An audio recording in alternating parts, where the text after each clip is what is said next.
അപ്പോൾ എത്ര തകർന്ന് തരിപ്പണമായി മണ്ണോട് മണ്ണ് ചേർന്നാലും ദൈവ പൈതലെ നീ ഈശോയെ വിശ്വസിക്കുന്നിടത്തോളം കാലം നിനക്കെന്താ വേണ്ടത്? ആഗ്രഹം ഉണ്ടായാൽ മതി.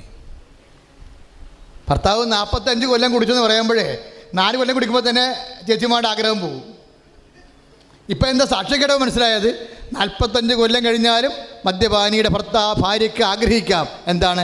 കർത്താവ് കടന്നു വരുമെന്ന്. പ്രൈസ് ദി ലോർഡ്, ഹല്ലേലൂയ, യേശുവേ സ്തോത്രം.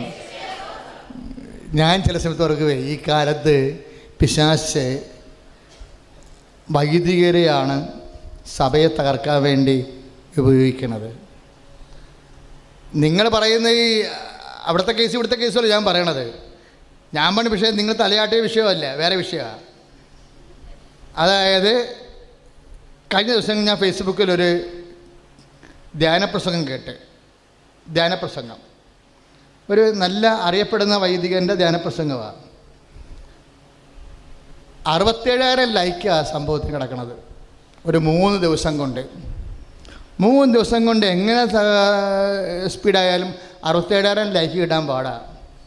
67,000 വ്യൂസ് കിട്ടാൻ പാടാണ്. 10 പിടിച്ചിൽ സാധനമാണ്. അപ്പോൾ ഞാൻ ഈ സംഭവം എന്താ പറയണമെന്ന് നോക്കിയപ്പോൾ ഇതാണ് പ്രശ്നം. ഒരു കുഞ്ഞിനെക്കുറിച്ചാണ് അച്ഛൻ സംസാരിക്കുന്നത്. ഒരു ഓട്ടിസം വന്ന കുഞ്ഞ്, എപ്പിലെപ്സി വന്ന ഒരു കുഞ്ഞ്, ഒരു ഹൈപ്പർ ആക്ടിവിറ്റി വന്ന കുഞ്ഞ് ഒരു മാതാപിതാക്കന്മാർക്ക് ഉണ്ടായിരുന്നു. ആ മാതാപിതാക്കന്മാർ ആ കുഞ്ഞിനെ സൗഖ്യത്തിന് വേണ്ടി ധ്യാന കേന്ദ്രത്തിൽ വന്നു. 5 ദിവസത്തുള്ള ധ്യാനത്തിന് വേണ്ടി വന്നു. 5 ദിവസത്തുള്ള ധ്യാനത്തിന് വേണ്ടി വന്നു. അപ്പോൾ രോഗശാന്തി പ്രാർത്ഥനയുടെയും ആരാധന സമയത്ത് ഈ കുഞ്ഞിൻ്റെ തലയിൽ വെച്ച് അപ്പനും അമ്മയും എൻ്റെ കുഞ്ഞിനെ സുഖപ്പെടുത്തുന്ന കർത്താവേ, എൻ്റെ കുഞ്ഞിനെ സുഖപ്പെടുത്തുന്ന കർത്താവേ, എൻ്റെ കുഞ്ഞിനെ സുഖപ്പെടുത്തുന്ന കർത്താവേ എന്ന് ധ്യാനത്തിലൂടെ പ്രാർത്ഥിക്കും. 1-ാം ദിവസം കഴിഞ്ഞ് 2-ാം ദിവസം കഴിഞ്ഞ് 3-ാം ദിവസം കഴിഞ്ഞ് പ്രാർത്ഥിച്ചിട്ട് ഒരു അനക്കവും ഇല്ല. 3-ാം ദിവസം ഒരു അച്ഛൻ, വേറെ അച്ഛൻ വന്നവിടെ. ആ അച്ഛൻ പ്രാർത്ഥിച്ചു, പറഞ്ഞു, ധ്യാനത്തിൽ പറഞ്ഞു, വെളിപാട് പോലെ പറഞ്ഞു, ദൈവത്തിൻ്റെ കയ്യിലൊരു കുഞ്ഞുണ്ടായിരുന്നു, അതിന് ഓട്ടിസമായിരുന്നു. അതിങ്ങനെ ഹൈപ്പർ ആക്ടിവിറ്റി ആയിട്ട് ജീവിപ്പിക്കാൻ, സമാധാനത്തിൽ അതിൻ്റെ കൂടെ ജീവിക്കാൻ പറ്റാത്തൊരു കുഞ്ഞായിരുന്നു. അപ്പോൾ ദൈവം തോന്നി, ഞാൻ ഈ കുഞ്ഞിനെ ആർക്ക് കൊടുക്കും? ആർക്ക് കൊടുത്താൽ കുഞ്ഞിനെ നല്ലവണ്ണം പരിപാലിക്കും? അപ്പോൾ ദൈവം കുറേ മാതാപിതാക്കന്മാരെ നോക്കി, അല്ലേ, വർഗീസനും തിരേസനും നോക്കി, രാഘവനും ചന്ദ്രികയും നോക്കി. അങ്ങനെ കുറേ മാതാപിതാക്കന്മാർ നോക്കി കുഞ്ഞിനൊന്ന് ഏൽപ്പിക്കണമല്ലോ. കുഞ്ഞിനെ അത്ര കണ്ട് സഹനവും ക്ഷമയും ഉള്ളവർക്ക് മാത്രമേ കുഞ്ഞിനെ ജീവിപ്പിക്കാൻ പറ്റത്തുള്ളൂ, കുഞ്ഞിനെ സന്ധിക്കാൻ പറ്റത്തുള്ളൂ. അപ്പോൾ ദൈവം അവസാനം ഒരു മാതാപിതാക്കന്മാർ നോക്കി കണ്ടു, അവർക്ക് ഈ കുഞ്ഞിനെ കൊടുത്തു. അവർ പറയും, എൻ്റെ കുഞ്ഞിനെ അവർ വളർത്തിക്കൊള്ളൂ എന്ന് പറഞ്ഞു. അത് കേട്ടപ്പോൾ ആ മാതാപിതാക്കന്മാരുടെ പേര് പറഞ്ഞാണ് അച്ഛൻ പറഞ്ഞത്. കാര്യം അച്ഛൻ അവരെ അറിയാമായിരുന്നു, അവരെ ആശ്വസിപ്പിക്കാൻ വേണ്ടി പറഞ്ഞതാണ്. പക്ഷെ അവരെ കേട്ടപ്പോൾ ദൈവവാക്യം പോലെ ആ സംഭവം ഏറ്റ്. അവർ പറഞ്ഞു, കണ്ടില്ലേ, അച്ഛൻ പറഞ്ഞു കേട്ടില്ലേ, ഈ കുഞ്ഞിനെ വേറെ വലിയൊരു, നമ്മുടെ ഈ കുഞ്ഞിനെ ദൈവം വേറെ വലിയൊരാണ് ഏൽപ്പിച്ചിരുന്നെങ്കിൽ കുഞ്ഞിപ്പോൾ ചത്തുപോയനും. ദൈവം നമ്മളെ തന്നെ ഏൽപ്പിച്ചല്ല എന്ന് ഓർത്ത് അവർക്ക് സന്തോഷമായി. അവരെ കുഞ്ഞിനെയും കൊണ്ട് ദൈവം തന്നതല്ലേ എന്നും പറഞ്ഞുകൊണ്ട് വീട്ടിൽ പോയി.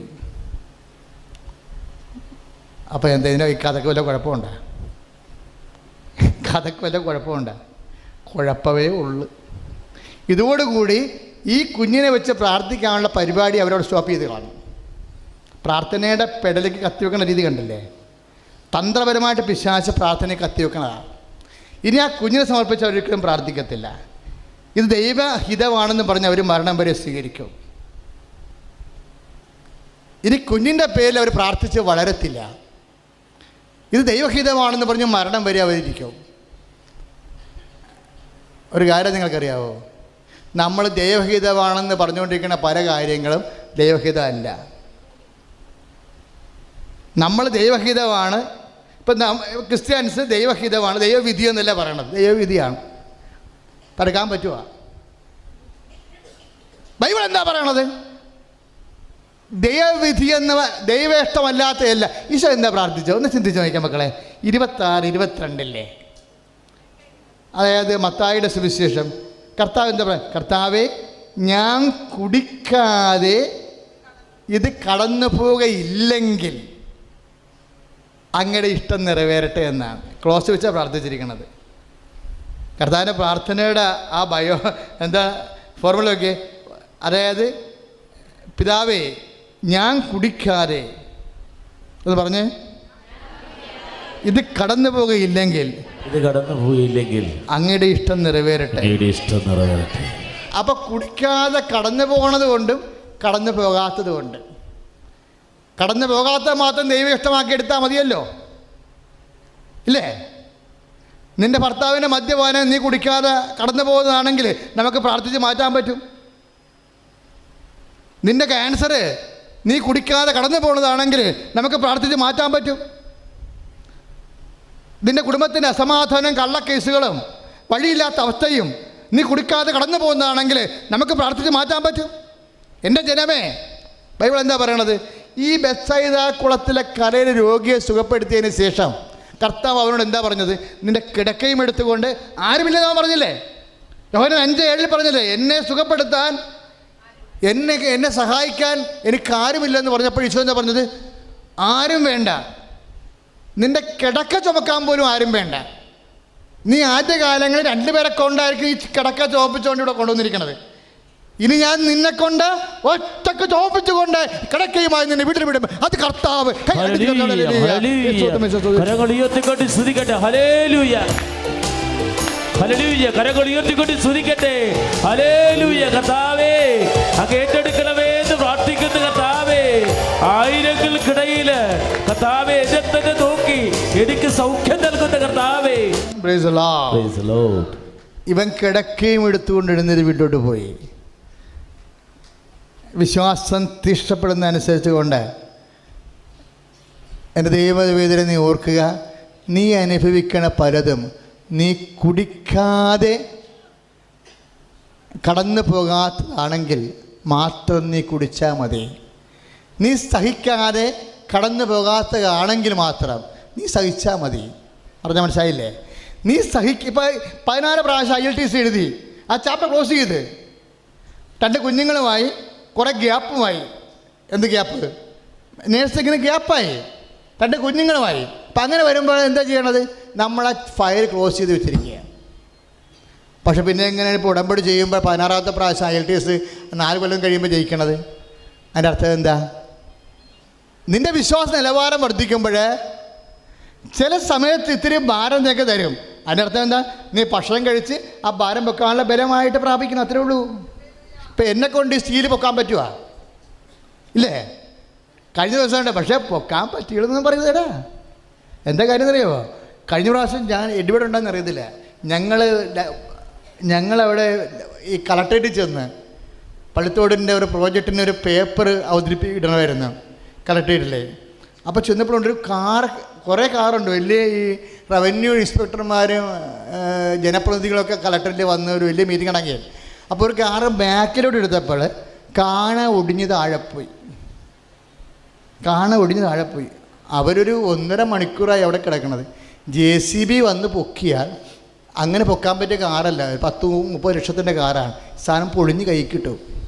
JCB അങ്ങോട്ട് വരത്തുമില്ല.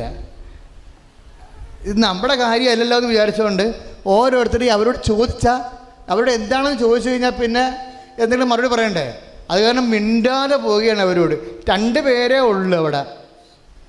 അപ്പോൾ അതന്നവിടെ കാർ നമുക്കറിയാം, കാണ ഒടിഞ്ഞ് താഴെ കിടക്കുകയാണ്, ഒരു വീല് താഴെ പോയിരിക്കുകയാണ്. അപ്പം ഞങ്ങളവിടെ ചെന്ന്, ചേട്ടാ എന്താ പ്രശ്നം? സാറേ എന്താ പ്രശ്നം? ഇതാ പ്രശ്നം. ശരി. അപ്പോൾ തന്നെ ഞാൻ കൈയടിച്ച് 2 പേര് അവിടെ നേരെ വിളിച്ച്, ആ 2 പേരെ കൊണ്ടൊന്നും പൊക്കാൻ പറ്റത്തില്ല. 2 പേരെ വിളിച്ച്, ഞങ്ങൾ 2 പേരുണ്ടേ 4, അവർ 2 പേരുണ്ട് 6 ഒരു 20 പേര് പൊക്കിയാലും പൊങ്ങത്തില്ല. ഞാൻ പൊക്കിയില്ല, ഞാൻ അവിടെ നിന്ന് വിശ്വാസ പ്രമാണം ചൊല്ലി. അവർ അതായത് നമ്മൾ പൊക്കിക്കുകയാണ്. അതെന്താണ്? ദൈവത്തിനെ കൊണ്ട് പൊക്കിക്കുകയാണ് സംഭവം. അതായത് അവർ പൊക്കുമ്പോൾ 1 2 3 4 പറഞ്ഞ് പൊക്കുകയല്ലേ. അപ്പോൾ നമ്മളെന്താ പറയുന്നത്? ഏകദൈവത്തിൽ ഞാൻ വിശ്വസിക്കുന്നു, അവിടുത്തെ ഏകപുത്രനും ഞങ്ങളുടെ കർത്താവുമായ യേശുക്രിസ്തുവിനെ കാർ പൊക്കിപ്പോയി. അത് വിശ്വാസത്തിൻ്റെ ശക്തിയാണ്. അതായത് നമുക്കൊരു വിഷയം വരുമ്പോൾ നമ്മൾ ഈ പവർ ആപ്ലിക്കേറ്റ് ചെയ്യാനാണ് ദൈവം ഉദ്ദേശിക്കുന്നത്. അല്ലാതെ അതുകൊണ്ട് അവിടെ കിടന്ന് കാറിൽ കിടന്ന് നരയിക്കാനല്ല. നിനക്കൊരു വിഷയം വന്നാൽ എൻ്റെ ദൈവവേദലെ എന്നെക്കൂടി കൂട്ടിയെടുത്തിട്ട് നിൻ്റെ വിശ്വാസം വർദ്ധിപ്പിച്ചിട്ട് പൊക്കിയെടുക്കാൻ പറഞ്ഞു. എൻ്റെ ജനമേ, ബൈബിൾ എന്താ പറയുന്നത്? എൻ്റെ ജനമേ, നമുക്ക് കണ്ണീര് വരും കർത്താവ് പറഞ്ഞ കേട്ട്. എൻ്റെ ജനമേ, നിൻ്റെ കുഴിമാടങ്ങൾ തുറന്ന് ഞാൻ നിന്നെ ഉയർത്തിക്കൊണ്ടുവരുമെന്ന്. എസെക്കിയേൽ 37:12. എസെക്കിയേൽ 37:12. എൻ്റെ ജനമേ, ഒന്ന് പറഞ്ഞേ. എൻ്റെ ജനമേ, എൻ്റെ ജനമേ, എൻ്റെ ജനമേ, എൻ്റെ ജനമേ, എൻ്റെ ജനമേ, നിന്റെ കുഴിമാടകൾ തുറന്ന്, നിന്റെ കുഴിമാടകൾ തുറന്ന് ഞാൻ നിന്നെ ഉയർത്തിക്കൊണ്ടുവരും. കരങ്ങൾ ഉയർത്തിക്കൊണ്ട് സ്തുതിക്കട്ടെ, വിശ്വാസത്തോടെ പ്രാർത്ഥിക്കട്ടെ, മാരക രോഗങ്ങൾ സമർപ്പിക്കട്ടെ, തീരാവ്യാധികൾ സമർപ്പിക്കട്ടെ, വിട്ടുമാറാത്ത പ്രശ്നങ്ങൾ സമർപ്പിക്കട്ടെ, അതിർത്തി തർക്കങ്ങൾ സമർപ്പിക്കട്ടെ. Hallelujah, hallelujah, hallelujah. കാണുന്നു ഞാൻ വിശ്വാസത്താൽ എൻ മുൻപിൽ ചെങ്കടൽ രണ്ടാകുന്നു. കാണുന്നു ഞാൻ വിശ്വാസത്താൽ എൻ മുൻപിൽ ചെങ്കടൽ രണ്ടാകുന്നു. കാണാത്ത കാര്യങ്ങൾ കൺമുൻപിലെന്നപ്പോൾ വിശ്വസിച്ചിരുന്നു എൻ കർത്താവേ. കാണാത്ത കാര്യങ്ങൾ കൺമുൻപിലെന്നപ്പോൾ വിശ്വസിച്ചിരുന്നു എൻ കർത്താവേ. കാണുന്നു ഞാൻ വിശ്വാസത്താൽ എൻ മുൻപിൽ ചെങ്കടൽ രണ്ടാകുന്നു. പരിശുദ്ധ പരമദിവ്യകാരുണ്യത്തിന് ആരാധനയും സ്തുതിയും പുകഴ്ചയും. ആ എസെക്കിയേൽ 37:12 മുമ്പ് ഒരു വാക്കുണ്ട്. എന്താണെന്ന് അറിയാമോ? കർത്താവേ, ഞങ്ങളുടെ അസ്ഥികൾ വരണ്ടിരിക്കുന്നുവെന്ന്,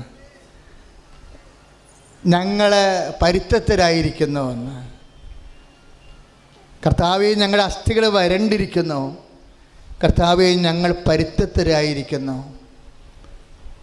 അത് പറയുമ്പോഴാണ്, ആ പ്രാർത്ഥന പതറുന്ന തകർന്ന പ്രാർത്ഥന വരുമ്പോഴാണ് കർത്താവിൻ്റെ ഹൃദയം തരളിതമായിട്ട്, മനുഷ്യപുത്ര, നീ അവരോട് പ്രവചിക്കുക, എൻ്റെ ജനമാണവരെ.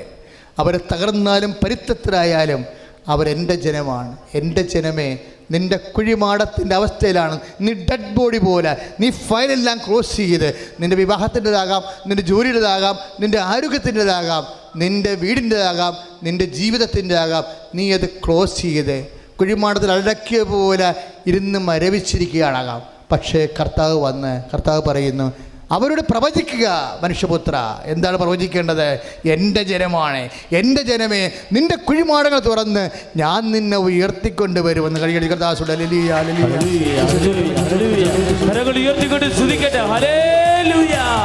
ഇതുവരെ പ്രാർത്ഥിച്ച ഉത്തരം കിട്ടാതെ എല്ലാ നിയോഗങ്ങളും, ഉടമ്പടിയിൽ സമർപ്പിച്ചുള്ള നിയോഗങ്ങൾ സമർപ്പിച്ച് പ്രാർത്ഥിക്കുന്ന കർത്താവേ, വിദേശ യാത്രകൾ സമർപ്പിക്കുന്ന കർത്താവേ, വിദേശ ജോലികൾ സമർപ്പിക്കുന്ന കർത്താവേ, ഹല്ലേലൂയ, കോടതി കേസുകൾ സമർപ്പിക്കുന്ന കർത്താവേ, ഹല്ലേലൂയ.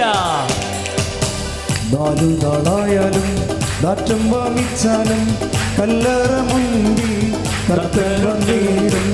4 നാളായാലും നാറ്റം വാങ്ങിച്ചാലും കല്ലറ മുൻപിൽ കർത്തൻ വന്നിടും.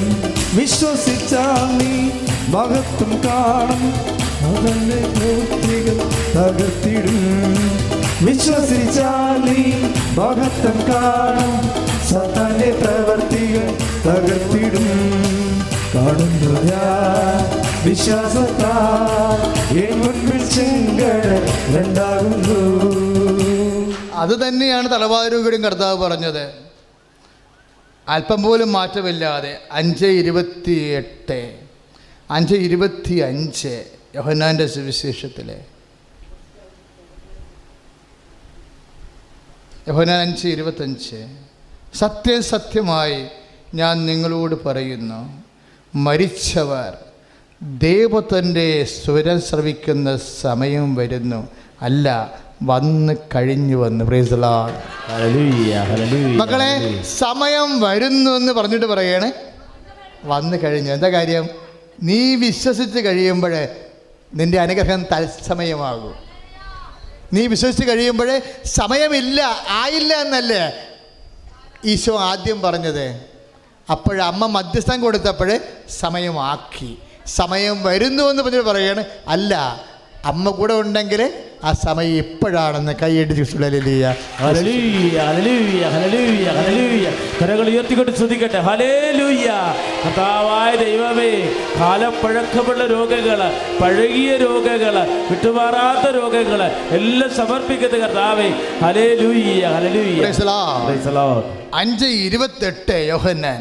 ഇതിൽ നിങ്ങൾ വിസ്മയിക്കേണ്ട, എന്തെന്നാൽ കല്ലറയിലുള്ളവരെല്ലാം അവൻ്റെ സ്വരം ശ്രവിക്കുന്ന സമയം വരുന്നു. Praise the Lord. ഈ മനുഷ്യൻ കല്ലറയിൽ കിടക്കുകയായിരുന്നേ. ആരാണ്? ഈ ബെത്സയിദ കുളത്തിലെ രോഗിയില്ലേ, അയാളുടെ സൗഖ്യത്തെക്കുറിച്ചുള്ള ഈശോയുടെ കമൻ്റാണ് പിന്നീട് വരുന്നത്. ബെത്സയിദ കുളത്തിലെ രോഗിയെക്കുറിച്ച് പറയുന്നിടത്താണ് കല്ലറയിലുള്ളതെല്ലാം അവൻ്റെ സ്വരം കേൾക്കുന്ന സമയമെന്ന് പറയണം. ഇത് വേറെയല്ല. അവൻ കല്ലറയിൽ കിടക്കുകയായിരുന്നു. അവൻ്റെ ബന്ധുക്കളില്ല, സ്വന്തപ്പെട്ടവരില്ല, ബൈസ്റ്റാൻഡറായിട്ട് വൈഫുണ്ടായിരുന്നു. അവരും ഏതോ സമയത്ത് ഇവർ ഉറങ്ങിക്കിടന്നപ്പോൾ ഓടിക്കളഞ്ഞു. ഇപ്പോൾ വൈഫില്ല കൂടെ, ഇപ്പോൾ ആരുമില്ല. അയാൾ പറയുന്നുണ്ട് വൈഫുണ്ടായിരുന്നായിരിക്കും, പോയി. താങ്ങാൻ പറ്റാത്ത കണ്ടീഷൻസ് വന്നപ്പോൾ അവരും പോയി. ആരുമില്ല, ഡെഡ് ബോഡിയാ. ചാകാത്തത് കൊണ്ട് അടക്കാത്തതാണ്. ചത്തതിനൊക്കെ അവിടെ ഇങ്ങനെ ഞരങ്ങിയും മൂളിയും കിടക്കുക. കല്ലറയിലുള്ളവർ കർത്താവിൻ്റെ സ്വരം ശ്രവിച്ചെന്ന് ആരെക്കുറിച്ച് പറയണതാ? നിങ്ങൾ പെട്ടെന്ന് ഓർക്കുവേ മരിച്ചുപോയ ആൾക്കാരെ ഉയർപ്പിക്കാൻ വേണ്ടി പറയണതാണെന്ന്. അല്ല, ബെത്സയിദ കുളത്തിലെ രോഗി 38 കൊല്ലമായിട്ട് നിലംപരിശായി കിടക്കുന്ന ഡെഡ് ബോഡി പോലെ. അയാളെ ഉയർപ്പിച്ചതുപോലെ കട്ടിലും എടുത്തിട്ട് പറഞ്ഞു വിട്ടപ്പോൾ അതിന് ചോദിക്കാനും പറയാനും വേണ്ടി വന്ന നിയമജ്ഞന്മാരോട് കർത്താവ് പറയുന്നതാണ്, ഇതുപോലെ എൻ്റെ ജനം കല്ലറയിലുള്ളവരെ ഡെഡ് ബോഡിയായിപ്പോയി. ജീവിതത്തിൻ്റെ കാര്യത്തിൽ, വിവാഹത്തിൻ്റെ കാര്യത്തിൽ, മക്കളുടെ കാര്യത്തിൽ. ഇപ്പോൾ ഡോക്ടർ പറഞ്ഞ് നടക്കത്തില്ല എന്ന് പറയുമ്പോൾ ഡെഡ് ബോഡി ആയില്ലേ? നിങ്ങൾക്കിത് കുഞ്ഞുങ്ങളുണ്ടാവുമെന്ന് തോന്നണില്ല എന്ന് പറഞ്ഞില്ലേ? കഴിഞ്ഞ സാക്ഷ്യം എന്തായിരുന്നു? കുഞ്ഞുങ്ങളില്ലെന്ന് ഡോക്ടർ പറഞ്ഞു. എന്താ കാര്യം? അണ്ടവാഹിനി കുഴലുകൾ അറുത്ത് മാറ്റി, പിന്നെ കുഞ്ഞുങ്ങളുണ്ടാകണം. എന്നിട്ട് അവരൊന്ന് അവരൊന്ന് ഉടമ്പടി ചെയ്തു. അപ്പോൾ നമ്മൾ പറയുന്ന പരിപാടിയാണ്, അണ്ടവാഹിനി കുഴൽ അറുത്ത് മാറ്റിയിട്ട് ഉടമ്പടി ചെയ്തു കുഞ്ഞുണ്ടാകാൻ വേണ്ടി. അപ്പം ചില ചുറ്റുപാടുകൾ ഉറക്കും വിളക്കുകളെല്ലാം തല്ലിക്കെടുത്ത് ഞാൻ പ്രാർത്ഥിച്ചു, ദൈവമേ വെളിച്ചമേ നയിച്ചാരുമെന്ന് പറഞ്ഞൊരു കവിതയില്ലേ, അതുപോലെ അണ്ടവാഹിനി കുഴലുകൾ അർത്ഥ മാറ്റിയിട്ട് പിന്നെ ദൈവം കുഞ്ഞുണ്ടാകാൻ വേണ്ടി ഉടമ്പടി ചെയ്തവൻ എന്ത് പൊട്ടിയാണ് ചെയ്യണത്? വിശ്വാസം ഒരു പൊട്ടത്തരം തന്നെയാണ്. എന്താ സംഭവം എന്നറിയാമോ? ആ ഉടമ്പടി ചെയ്ത് 24 മണിക്കൂർ കഴിഞ്ഞില്ല, ഗവൺമെൻറ് അവരെ വിളിച്ചു. എന്താ വിളിച്ചു? 6 വർഷം മുമ്പ് കുഞ്ഞുണ്ടാവത്തില്ലെന്ന് പറഞ്ഞ സമയത്ത് ഇവർ കൊണ്ടുപോയി ഒരു അപേക്ഷ വെച്ചായിരുന്നു, ഒരു കുഞ്ഞിനെ ദത്ത് കിട്ടാൻ വേണ്ടി. 6 കൊല്ലമായിട്ട് അപേക്ഷ എടുത്തിട്ടില്ല. ഉടമ്പടി ചെയ്തപ്പോൾ പെട്ടെന്ന് വിളിച്ചു, നിങ്ങളുടെ കുഞ്ഞ് റെഡി ആയിട്ടുണ്ട്, വാങ്ങിച്ചുകൊണ്ട് പോയിക്കൊള്ളാൻ പറഞ്ഞു. കുഞ്ഞിനെയും കൊണ്ട് ഇങ്ങോട്ടാണ് വന്ന നേരെ. എന്താ കർത്താ ചോദിച്ചപ്പോൾ തന്നെ കുഞ്ഞിനെ കൊടുത്തില്ലേ? കുഞ്ഞെന്ന് വെച്ചാൽ അവരുടെ കുഞ്ഞിനെ പോലെ ഇരിക്കേണ്ട ഒരു കുഞ്ഞിനെ ദൈവം കൊടുത്തിരിക്കുകയാണ്. അതാണ് പറയണത്, എൻ്റെ ജനമേ കല്ലറയിലുള്ളവരെ ദൈവത്തിൻ്റെ സ്വരം. ഇപ്പം കുഞ്ഞില്ല എന്ന് പറഞ്ഞാൽ പിന്നെ എന്താ? ഡെഡ് ബോഡിയായി. പിന്നെ അടയ്ക്കാൻ മതി. നമ്മൾ അടക്കത്തില്ല, കർത്താവ് വരുന്നവരെ ഡെഡ് ബോഡിയും കൊണ്ട് കാത്തിരിക്കും. കരങ്ങൾ ഉയർത്തിക്കൊണ്ട് സ്തുതിക്കട്ടെ, അതിശക്തമായി സ്തുതിക്കട്ടെ.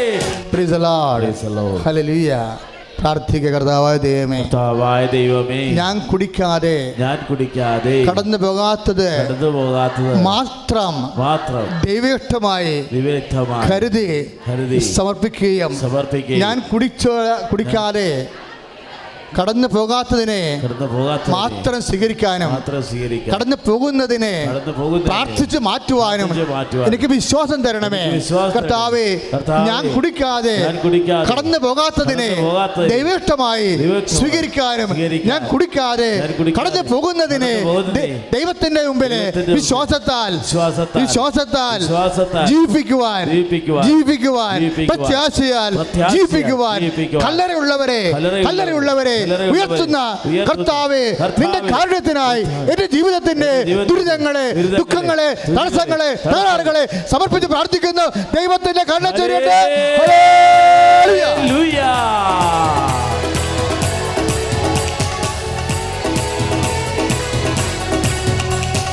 അന്ത്യകാല അഭിഷേകം സകല ജനത്തിന്മേലും കൊയ്ത്തുകാല സമയമല്ലോ, ആത്മാവിൽ ഇറക്കണമേ. അന്ത്യകാല അഭിഷേകം സകല ജനത്തിന്മേലും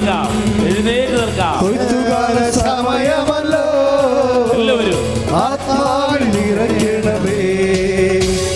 തീ പോലെ ഇറങ്ങണമേ, കൈ ഉയർത്തിയടിച്ചുകൊണ്ട് അഗ്നിനാവായി പതിയണമേ, കൊടുങ്കാറ്റായി വീശണമേ, ആത്മനദിയായി ഒഴുകണമേ. കരങ്ങൾ ഉയർത്തിയടിച്ചുകൊണ്ട് തീ പോലെ ഒഴുകണമേ, അഗ്നിനാവായി പതിയണമേ, കൊടുങ്കാറ്റായി വീശണമേ, ആത്മനദിയായി ഒഴുകണമേ. അന്ത്യകാല അഭിഷേകം സകല ജനത്തിന്മേലും, കൊയ്ത്തുകാല സമയമല്ലോ, ആത്മാവിൽ നിറയണമേ.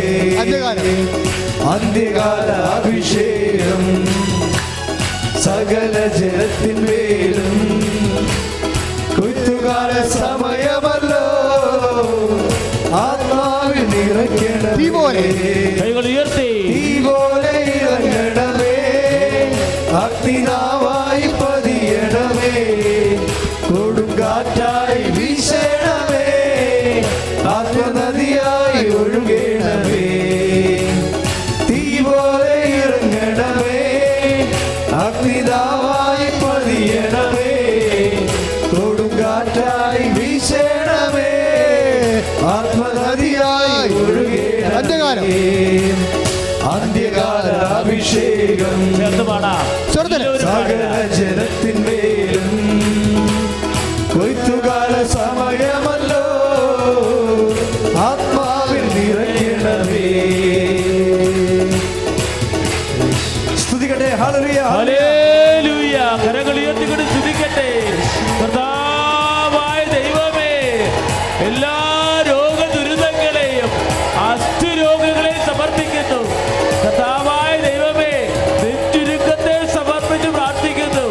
കർത്താവായ ദൈവമേ, കഠിനമായ വയറുവേദനയെ സമർപ്പിച്ച് പ്രാർത്ഥിക്കുന്നു. കർത്താവായ ദൈവമേ, തീരാവ്യാധികളെ സമർപ്പിക്കുന്നു. ഉടമ്പടിയിലെ 6 നിയോഗങ്ങൾ സമർപ്പിക്കുന്നു. വഴികിട്ടാത്ത അവസ്ഥകളെ സമർപ്പിക്കുന്നു. ജലപ്രളയത്തിൽ കഴിയുന്നവരെ സമർപ്പിക്കുന്നു. കുട്ടനാട് ദേശത്തെ സമർപ്പിച്ച് പ്രാർത്ഥിക്കുന്നു. Hallelujah, hallelujah. കർത്താവിനെ തന്നെ നോക്കിക്കൊണ്ട് നിൽക്കുക. ദൈവകുർബാനയെ നേരിട്ട് കാണാൻ പറ്റാത്തവർ ടി വിയിലേക്ക് നോക്കിക്കൊണ്ട് നിൽക്കുക. ആയിരങ്ങൾ പ്രാർത്ഥിക്കുന്ന സമയമാണ്. കർത്താവിൻ്റെ പ്രസാദപരം നമ്മളിലേക്ക് ചൊരിയുന്ന സമയമാണ്. അച്ഛന് വേണ്ടി പ്രാർത്ഥിക്കണം. നാനാവിധ രോഗികൾ, ജീവിത പ്രയാസത്തിൽ നിൽക്കുന്നവർ, വരുമാന മാർഗമില്ലാത്തവർ, കടങ്ങളുള്ളവർ, കുടുംബത്തിൽ വിശ്വാസവും ഇല്ലാത്തവർ, പ്രാർത്ഥന നടക്കാത്ത കുടുംബങ്ങൾ, ഒരുപക്ഷെ നീ മാത്രമേ അവിടെ ഉണ്ടാവത്തുള്ളൂ. കണ്ണീരും കൈയുമായി നീ വേദനിക്കുന്ന കർത്താവേ, ഞാൻ വീണു പോയാൽ എന്നെ നോക്കാനുമില്ല, ആരുമില്ല എന്ന് പറഞ്ഞ് മക്കളുടെ വഴി, ഭർത്താവിൻ്റെ വഴി,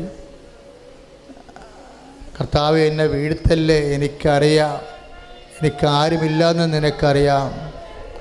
ഉദരം പൊള്ളുന്ന വേദനയുള്ളൊരു മകളെ, ഉദരം പൊള്ളുന്ന വേദനയുള്ളൊരു മകളെ കർത്താവ് ഇപ്പോൾ സുഖപ്പെടുത്തുന്നു. ഇടത് കർണത്തിന് വേദനയുള്ളവരെ കർത്താവ് സ്പർശിച്ച് സുഖപ്പെടുത്തുന്നു. മൂക്കിൽ ദശ വളരുന്നവരെ, വലത് മൂക്കിൻ്റെ ദൂരത്തിൽ നിന്ന് മഞ്ഞ വെള്ളം പുറത്തേക്ക് വരുന്നവരെ കർത്താവ് സുഖപ്പെടുത്തുന്നു. തീക്കനൽ കൊണ്ട് കൊത്തുന്നത് പോലെയുള്ള നെറ്റിവേദന, ഒരിച്ചിന് കൊത്തി വേദന, നെറ്റിവേദന, തലവേദന, മൂലകാരണങ്ങൾ കർത്താവ് സുഖപ്പെടുത്തുന്നു. ചില തന്തുക്കൾ ചരട് പോലെ വളർന്ന് ആന്തരിക അവയവങ്ങളെ ചുറ്റി വേദ് പോലെ ഇരിക്കുന്ന മുഴകളെ കർത്താവ് സുഖപ്പെടുത്തുന്നു. കർത്താവെ സ്പർശിക്കണമേ, കർത്താവെ സ്പർശിക്കണമേ. 3 എന്ന് കാണിച്ചിട്ട് മക്കളില്ലാത്തവർക്ക് 7 കൊല്ലമായി 8 കൊല്ലമായി മക്കളില്ലാത്ത 3 അമ്മമാർക്ക് കർത്താവ് കുഞ്ഞുങ്ങളെ നൽകുന്നു. ഇപ്പോഴേ കറുത്ത പൊട്ടുകളുള്ള ശരീരത്തിൻ്റെ പാടുകൾ, കറുത്ത പൊട്ടുകളല്ല ഊതുന്ന നീറുന്ന പാടുകൾ കർത്താവ് സുഖപ്പെടുത്തുന്നു. ഇടത് മൂക്കിൻ്റെ വലതുവശത്തും അതിൻ്റെ ഒരു കറുത്ത പാടുണ്ട്, അതും നീറുന്നതാണ്. കർത്താവ് അത് സുഖപ്പെടുത്തുന്നു. പിൻകഴുത്തിൻ്റെ വേദന, പിൻകഴുത്തിലെ 2 നാളുകൾ, 2 പേശികൾ, 2 ഞരമ്പുകൾ, വലിയ ഞരമ്പുകൾ ഇടറുകയും വേദനിക്കുകയും നീരുവീഴ്ച ഉണ്ടാകുകയും ചെയ്യുമ്പോൾ കേൾവിക്കുറവ് ഉണ്ടാകുന്ന വ്യക്തിയെ കർത്താവ് സുഖപ്പെടുത്തുന്നു. കരങ്ങൾ ഉയർത്തിക്കൊണ്ട് സ്തുതിക്കട്ടെ, ഹല്ലേലൂയ. കരഞ്ഞുകൊണ്ട് യേശുവേ എന്ന് വിളിക്കട്ടെ. ഇത് അത്ഭുതത്തിന്റെ നിമിഷങ്ങളാണ്. കൃപയ്ക്ക് മേൽ കൃപ, സൗഖ്യത്തിന്റെ ആത്മാവ് ഈശോ നിങ്ങളുടെ മേൽ വർഷിക്കുകയാണ്. സൗഖ്യങ്ങൾ ചൊരിയുന്ന കർത്താവേ, അനർക്കളമായ കൃപകൾ, അവർണ്ണനീയമായ ദാനങ്ങൾ ചൊരിയുന്നതിനെ ഓർത്ത് നന്ദി പറയുന്നു. Hallelujah, hallelujah, hallelujah, hallelujah. രോഗമെല്ലാം മാറിയിടട്ടെ, തിന്മയെല്ലാം നീങ്ങിടട്ടെ. രോഗമെല്ലാം മാറിയിടട്ടെ, തിന്മയെല്ലാം നീങ്ങിടട്ടെ. തിരുമുറിവിനാൽ സുഖപ്പെടട്ടെ, തിരുമുറിവിനാൽ സുഖപ്പെടട്ടെ. തിരുക്കരത്താൽ താങ്ങിയെന്നെ, തിരുരക്തത്താൽ കഴുകണമേ. തിരുക്കരത്താൽ താങ്ങിയെന്നെ, തിരുരക്തത്താൽ കഴുകണമേ. നമ്മൾ അസ്ഥിവേദനകൾ, അതായത് നടുവെല്ലിനെ ഇങ്ങനെ തീ കൊണ്ട് കൊത്തിയതുപോലെ വേദന തോന്നാം. 3 വരകൾ ചില സമയത്ത് തെളിയും, ചില സമയത്ത് തെളിയത്തില്ല. ചില സമയത്ത് മക്കൾ ചോദിക്കും, അമ്മയുടെ നടുവിന് 3 വര കാണുന്നല്ലോ എന്ന് പറയും. പിന്നെ നോക്കുമ്പോൾ കാണത്തില്ല. പക്ഷെ വര കാണുന്ന സമയത്ത് ഭയങ്കര വേദനയുണ്ടാവും. അസ്ഥികൾ വരുന്ന വേദനയെ, നടുവെല്ലുകളെ കർത്താവ് സ്പർശിച്ച് സുഖപ്പെടുത്തിക്കൊണ്ടിരിക്കുന്ന hallelujah, hallelujah, hallelujah, hallelujah, hallelujah, hallelujah. Thank you Jesus. ശരീരത്തിൽ നീര് കെട്ടിക്കിടക്കുന്ന അവസ്ഥകൾ, നീരുണ്ടാ നീരില്ല, നീര് ഒരിടത്തെങ്കിലും ആണോ അല്ല, ഇങ്ങനെ രക്തത്തിൽ തന്നെ നീര് കെട്ടിയിരിക്കുകയാണ്. രക്തത്തിൽ തന്നെ നീര് കെട്ടിയിട്ട് തൊടയുടെ പുറകിൽ ഇങ്ങനെ താഴേന്ന് മേലോട്ട് ഇങ്ങനെ കിടക്കുക, ഊത്തൽ മാത്രം ഉണ്ടാവും. ആ വ്യക്തിയെ കർത്താവ് സുഖപ്പെടുത്തിക്കൊണ്ടിരിക്കുന്നു. Hallelujah, hallelujah, hallelujah, hallelujah, hallelujah. ജയിലിൽ കിടക്കുന്നതായിട്ട് കാണിക്കുന്നുണ്ട്. ആരൊക്കെ? 6 പേര്. ശ്രദ്ധിക്കുക, ഇവർക്ക് തിരിച്ചു വരാൻ കഴിയും. അമ്മ അവർക്ക് വേണ്ടി മധ്യസ്ഥം വഹിക്കുന്നുണ്ട്. ആ ജയിലിൽ കിടന്നവർക്ക് വേണ്ടി അമ്മ ജാമ്യം എടുക്കുന്ന പോലെ മധ്യസ്ഥം വഹിക്കുന്നു. കർത്താവ് നിങ്ങൾക്ക് നിങ്ങൾ ഇപ്പം കണ്ട സന്ദേശത്തിൽ സാക്ഷ്യമായിട്ട് ഇറങ്ങുമ്പോൾ അവർ വന്ന് സാക്ഷ്യം പറയണം. ഇപ്പം ജയിലിൽ കിടക്കുന്ന ആളില്ലേ, അവർ 6 പേരാണ് പല സ്ഥലങ്ങളിൽ കിടക്കുന്നത്. ചിലപ്പോൾ വിദേശങ്ങളിലും ഉണ്ടാകാം. അപ്പം അങ്ങനെയുള്ളപ്പോൾ അതിനു വേണ്ടി പ്രാർത്ഥിക്കുന്നവർ ഓർക്കുക, അതിന് തീരുമാനമായി അവർക്ക് തിരിച്ചു വരാൻ കഴിയും. അപ്പോൾ നിങ്ങൾ സാക്ഷ്യം പറയേണ്ടത്. 21 പേരെന്ന് ഈശോ കാണിക്കുന്നത് വലത് കക്ഷത്തുള്ള ഗോലി പോലത്തെ മുഴ ഉൾപ്പെടെ കൈപൊക്കാൻ താത്താൻ പറ്റാത്തവരും, അവയവങ്ങളുടെ വേദനയും മരവിപ്പും അവയവങ്ങൾ അനായാസം ചലിക്കാൻ പറ്റാത്ത ആൾക്കാരെയാണ് കർത്താവ് സുഖപ്പെടുത്തിക്കൊണ്ടിരിക്കുന്നത്. Hallelujah, hallelujah, hallelujah, hallelujah. വരികൾക്ക് വേദനയും നീരുമുണ്ടായിട്ട് വരി വലിപ്പം വെക്കുകയും ഒരു മാംസപിണ്ഡത്തിൻ്റെ നിറഭേദം ഉണ്ടാകുകയും ചെയ്യുന്ന ആ വ്യക്തികളെ കർത്താവ് സുഖപ്പെടുത്തിക്കൊണ്ടിരിക്കണം. Hallelujah, hallelujah, hallelujah, hallelujah. വീണ്ടും മൗനമാവുക, ഈശോനെ നോക്കുക. നേരിട്ട് കാണാൻ പറ്റാത്തവർ TV നോക്കി പ്രാർത്ഥന നിർഭരമാവുക. അച്ഛന് വേണ്ടിയും പ്രാർത്ഥിക്കുക.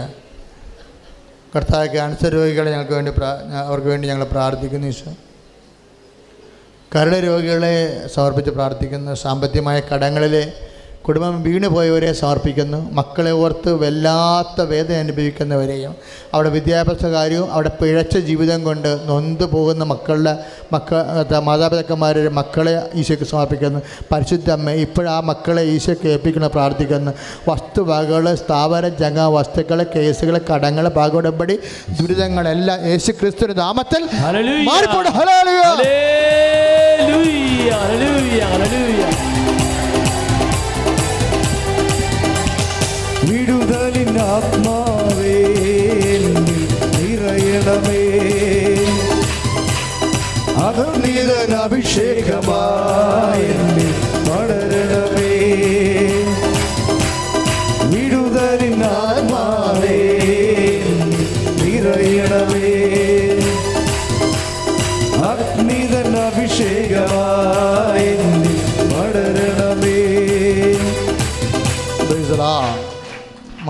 ഭാര്യയും ഭർത്താവും അകന്ന് താമസിക്കുന്നവർ, ചില സമയത്ത് ഒരുമിച്ചായിരിക്കും താമസിക്കണത്, ഒരുമിച്ചായിരിക്കും ചിലപ്പോൾ താമസിക്കണത്. നമുക്ക് ചില മോട്ടർ അടിച്ചു കഴിഞ്ഞാൽ മോട്ടർ അടിക്കൊണ്ടിരിക്കും, പക്ഷേ ഓവർഫ്ലോ ഒന്നും ചെയ്യുന്നില്ല. അപ്പോൾ ആൾക്കാർ പറയും അത് ഗ്യാസ് കയറിയിരിക്കുക, ഇനി ഇങ്ങനെ ഇട്ടുകൊണ്ട് കളിപ്പിച്ചാൽ ചിലപ്പോൾ മോട്ടറിൻ്റെ വയറിങ് പോയി കാണും എന്ന് പറയുന്ന പോലെ ഭാര്യയും ഭർത്താവും ഒരുമിച്ചാണ് താമസിക്കണത്. പക്ഷേ ഏതാണ്ട് 5 കൊല്ലമായിട്ട് അകന്ന് താമസിക്കുന്ന ആൾക്കാരുടെ കാട്ടായങ്ങളാണ് കാണിക്കുന്നത്. തിന്മയുടെ ശക്തി അവരെ വേട്ടയാടിയിരിക്കുന്നു. അമ്മേ, ചില അവയവങ്ങളെ, ചില ക്യാൻസറിൻ്റെ തന്തുക്കൾ വരിഞ്ഞു കെട്ടിയിരിക്കുന്ന പോലെ അങ്ങയുടെ മക്കളുടെ വിവാഹ ജീവിതത്തിൽ സ്നേഹമില്ലാതെ വൈരാഗ്യവും മത്സരവും ഒക്കെ വരിഞ്ഞു കെട്ടി കുടുംബത്തിൽ സമാധാനമില്ലാതെ, അപ്പനെ നോക്കാതെ അമ്മയെ നോക്കാതെ, ഭാര്യ ഭർത്താക്കന്മാർ തമ്മിൽ സ്നേഹമില്ലാതെ, എല്ലാം വളരെ ക്ലേശത്തിലും വേദനയിലും പരസ്പരമുള്ള വൈരാഗ്യത്തിലും നിരാശയിലും സങ്കടങ്ങളിലും ഇവിടെ കിടക്കുന്ന എല്ലാ കുടുംബങ്ങളെയും യേശുക്രിസ്തു ഉന്നതമായ നാമത്തിൽ സഭയുടെ അധികാരത്തിൽ എല്ലാ തിന്മയുടെ ശക്തികൾ നിർവീര്യമാകട്ടെ. ഹല്ലേലൂയ. പഠിക്കാത്ത മക്കളെ, പഠിച്ചിട്ട് തലേ കയറാത്ത മക്കളെ, വരുമാനമില്ലാത്ത കുടുംബങ്ങളെ, ഒരു ജോലി കണ്ടുപിടിക്കാൻ പറ്റാതിരിക്കുന്ന അവസ്ഥകളെ, സാമ്പത്തികമായ കടങ്ങളാൽ വല്ലാത്ത നീറിപ്പുകയുന്നവരെ, പല തരത്തിലുള്ള വിഷമതകളിലെ ഉടമ്പടിക്ക് വച്ചിരിക്കുന്ന എല്ലാ വിഷയങ്ങളും ഇപ്പോൾ ഓർക്കുക. പരിശുദ്ധ അമ്മ വഴി ഈശോയ്ക്ക് പുനഃസമർപ്പണം ചെയ്യുക. സമാപന ആശീർവാദത്തിൻ്റെ സമയമാണ്. ആ സമയം വരെ ഉടമ്പടി വിഷയങ്ങൾ, ഉടമ്പടി ചെയ്യാത്തവർ, ഇതുവരെ ചെയ്യാത്തവർ ചെയ്യാനുള്ള കാര്യങ്ങളെ ഇപ്പോൾ തന്നെ ഏൽപ്പിക്കുക. ഉടമ്പടി ചെയ്തിട്ടില്ലാത്തവർ ചെയ്യാനുള്ള ഉടമ്പടി കാര്യങ്ങളെ പരിശുദ്ധ അമ്മ വഴി ഇപ്പോൾ തന്നെ ദിവ്യകാരുണ്യത്തിന് സമർപ്പിക്കുക.